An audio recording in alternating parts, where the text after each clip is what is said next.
This video is designed for coaches, clubs or individuals to use as a basic guide to the sport of pétanque.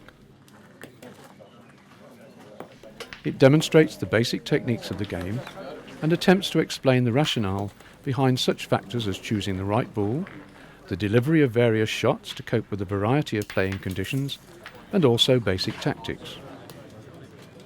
It also suggests practice routines which you can use to improve your skills and ideas on teamwork and making the best use of the abilities of the players in your team. There are 6 elements involved in the technique for throwing a ball, whether you're shooting or pointing. To begin with, let's look at the way that you hold a ball. Your grip. Holding a ball properly is the most important factor in being able to control what happens to it once it's left your hand. Ball measure between 70.5 and 80 millimeters in diameter, and you need to play with ball that are the right size for your hand. If the ball is too big for you, then when you turn your hand over, you will have to grip it too tightly, and this will seriously affect your control when you let go. As a general rule, you should hold the ball with your fingers close together and your thumb resting alongside. Your fingertips should reach at least halfway round the ball, and you should be able to hold the ball with your hand relaxed.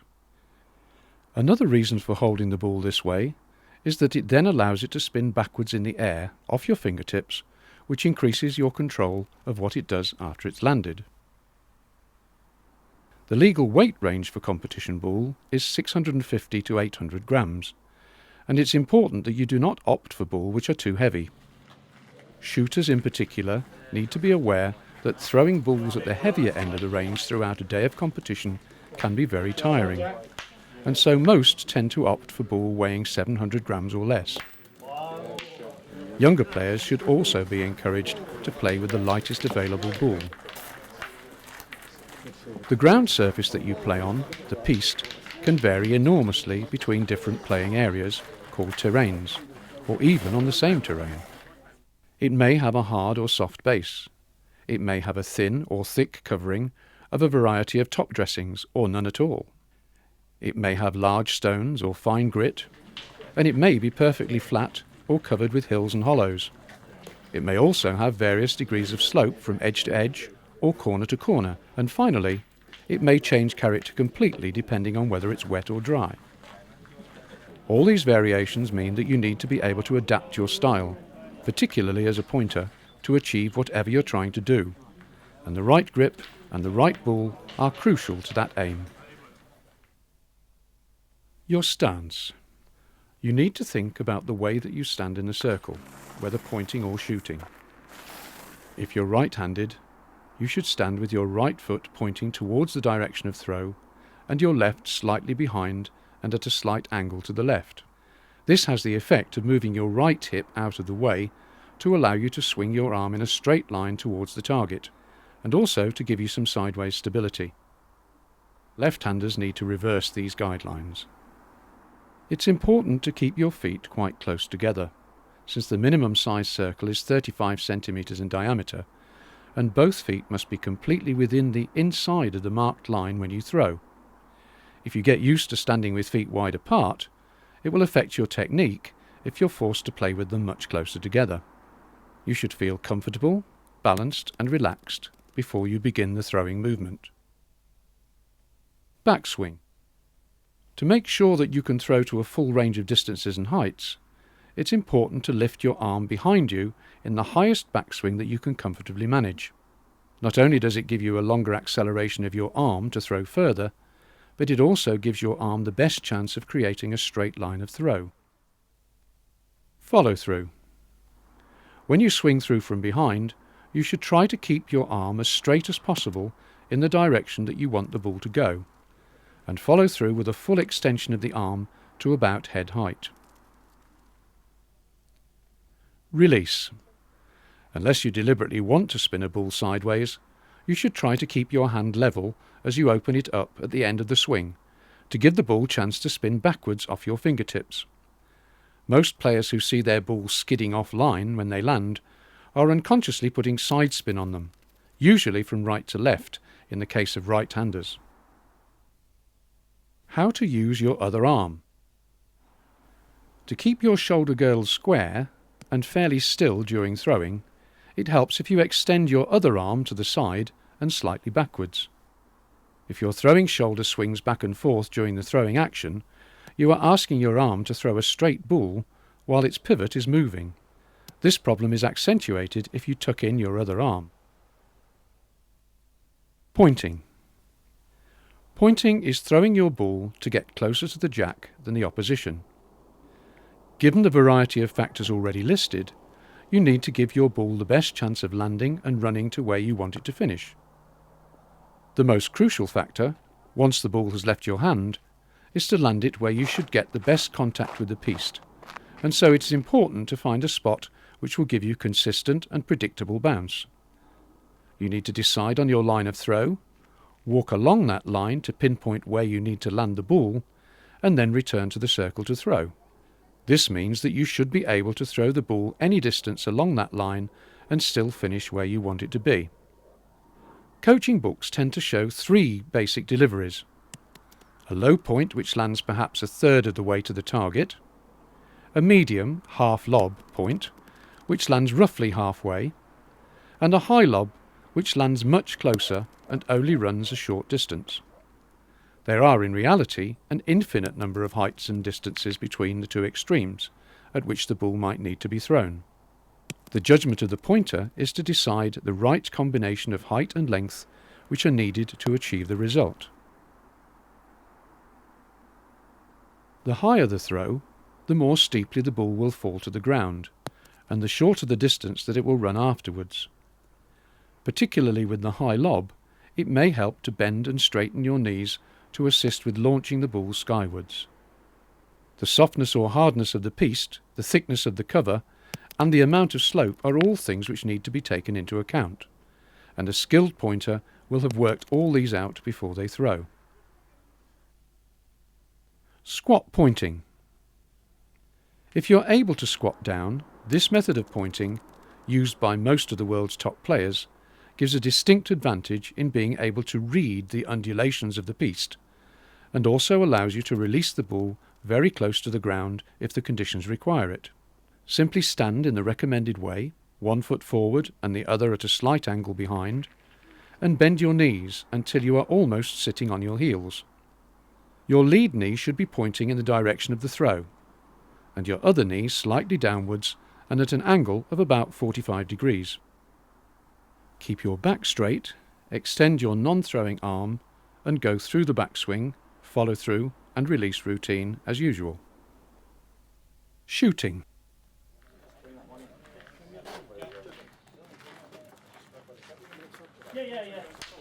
Shooting is the act of trying to remove an opposition ball by hitting it out. This makes the opponents play again, and it can also be used to improve your score when they're out of ball, or at least reduce their score if it's too difficult to point in. A skilled shooter will sometimes shoot the jack off the terrain to kill the end. This is employed when it looks as though their team is about to lose the game, or perhaps to clinch a victory or a big score when the other side are out of ball. The shooter is less concerned about the playing surface than the pointer, though they still need to be aware of what might happen to their ball if it lands short of the target. There are only very small differences in technique between pointing and shooting. The grip, stance, backswing and so forth are exactly the same. The main difference is that the shooter tends to bend slightly more at the waist to increase the amount of backswing, because the body tilts forward and the arm can be drawn back further. They may also have a little more give in the knees to help with throwing the ball that much further through the air. Advice is generally to focus on the target, to clear the mind of distractions, and to develop an easy, relaxed swing which can be consistently reproduced. The mentality should be to loop the ball to land on the target rather than to hit it hard. A good guide is for the top of the trajectory to be at about head height. If the shooter can make their ball arrive steeply at the target, even if they miss, their ball may still be on the terrain and may prove useful later. With both shooting and pointing, it's useful to imagine the route of the ball before you play it, called visualization, and then to replicate it in your throw.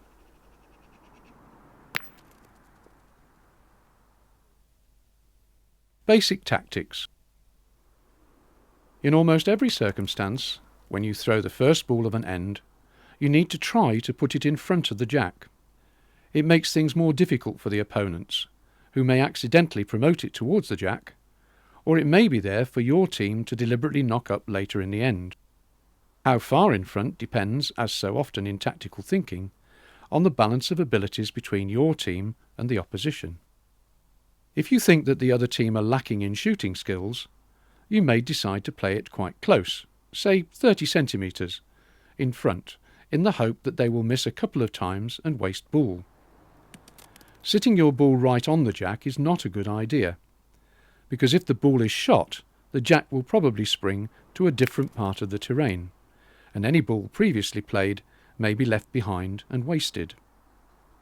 If you want to play an attacking game and persuade your opponents to try to beat it so that your consistent shooter can fire them out, then the ball can be in front, but far enough away for them to decide to point rather than shoot.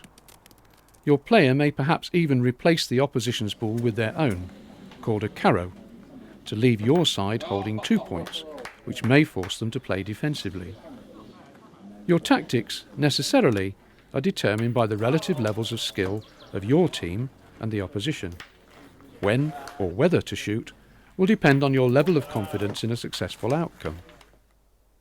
Other options may include trying to promote one of your own ball, or trying to deliberately trail the jack to your own ball waiting further back.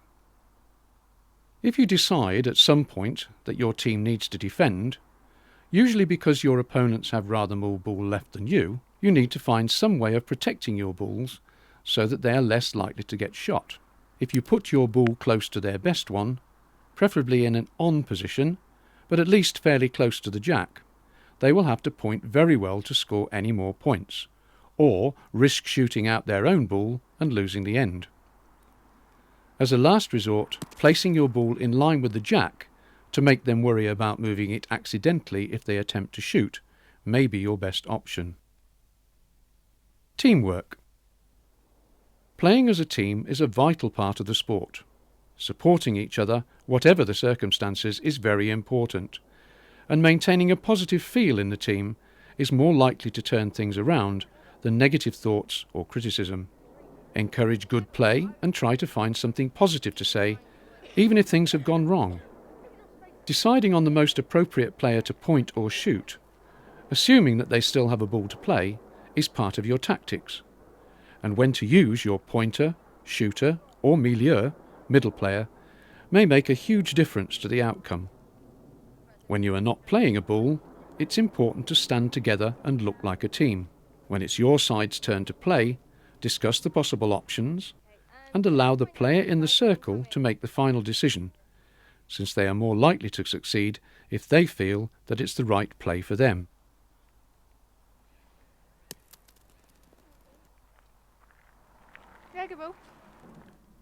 Take over the playing space when it's your turn to play, and stand together quietly and respectfully, without distracting, when your opponents are playing. Remember that a game lost is a shared loss, and a game won is due to the efforts of the whole team. Above all, enjoy the game, and try to learn something every time you play, win or lose. Practices. Pointing skills. Let's look at some practice routines which can help to develop your skill as a pointer. It's important to be able to land your ball at almost any point along the line that you want it to take towards the target. So you can either mark circles or lay flat hoops on the playing surface at various distances from the throwing circle to practice trying to land your ball in them. An alternative is to mark a series of lines on the piste at different distances away and to try to land on each of them in turn to arrive close to a target circle or jack. You will quickly realise that the further the distance you throw through the air, the steeper the landing angle needs to be to allow the ball to stop in front of the target. You will therefore need to let go of it later to give it the extra height which will create that steep angle. To practice high lobs, draw 2 lines at 5 metres and 7 metres from a throwing circle and attempt to land your ball over the first line and stop it before the second. You can make this competitive by scoring 1 point if your ball lands between the lines and 3 points if it stops before the back line. These distances can be altered to adjust to different surfaces or the varying abilities of players. Similarly, you can introduce an element of competition by drawing 2 concentric circles around a jack and scoring 1 for stopping in the outer circle and 3 for arriving in the inner ring. To encourage players to be in front of the jack, this can be amended to create a larger apron in front and almost no space behind it, or by giving high marks for being in the front half and lower marks for going beyond the jack. Another idea is to place a wooden batten no more than 10 centimetres behind the jack, and only reward balls which don't reach the obstruction but are within a specified distance in front of the jack. If a player frequently drops the ball short of the target, place some sort of obstacle in the way which will prevent the ball from rolling on if it lands short. This tends to encourage them to let go later to lift the ball over the obstruction. If you have any equipment available, you can get players to throw through suspended hoops or over a bar or cane to land on targets. To develop a straight throw, lay poles or mark lines in parallel away and try to land ball in between them. If you have a straight follow through but still tend to throw mostly to one side of the line, let's say to your left, keep your swing exactly the same but turn yourself by moving your front foot very slightly to the right to bring you more into line. Shooting skills. Players should be encouraged to try to hit a target ball directly, since this removes any need to worry about the playing surface or obstructive ball in the way, though there may sometimes be circumstances where a very low release and a run along the ground into another ball may be necessary or more effective. The concept of shooting should be to try to land on the target ball, arriving at a fairly steep angle, rather than to throw as hard as possible at it with a low-flighted ball. To achieve this steep angle, you need to loop your ball with a fairly high trajectory, so that even if you miss, your ball has a chance of finishing somewhere on the terrain, rather than going dead over a boundary string. To encourage players to release quite late and arrive steeply, you can either get them to throw over a cane or pole, much the same as the pointing exercise, or lay an obstruction which they have to clear before landing. An early exercise is to place a piece of card on the ground, initially perhaps only 4 metres away, and get the player to land their ball on the card. After gradually moving the card to longer and longer distances, bring it back to a shorter range and place a spare ball on top of the card. The mindset should still be one of trying to land on the card. There just happens to be a ball in the way. If the ball is moved by a shot during the exercise, the aim should still be to land a ball on the card. Once success is achieved, move the target progressively further away as before. Ball can be arranged in line away from the throwing circle at a fairly short distance, and perhaps 50 centimetres apart to begin with. The aim is to land on the back ball first, then the middle one, and finally the front one.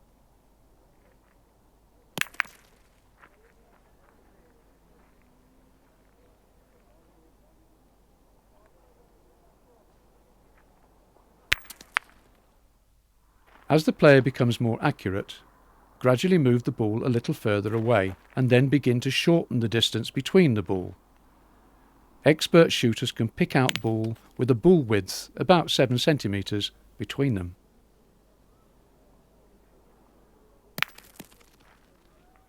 You can also put the ball in line across, initially at about 30 centimetres spacing, and shoot out the middle ball without touching the 2 outside ball.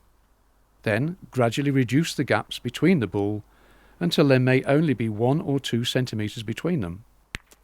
This trains the shooter to throw a consistently good line, even more important as a skill than throwing the perfect length. Before you throw, you can help to improve your results by imagining the flight of the ball through the air to the target. You then release the ball along this flight path and hopefully repeat in reality what you have just imagined. This is called visualization and is used in other target sports such as golf, bowls and darts. If a player has a particular problem, it's the job of a coach to identify the problem and to set up some kind of practice routine which will help the player to correct their technique.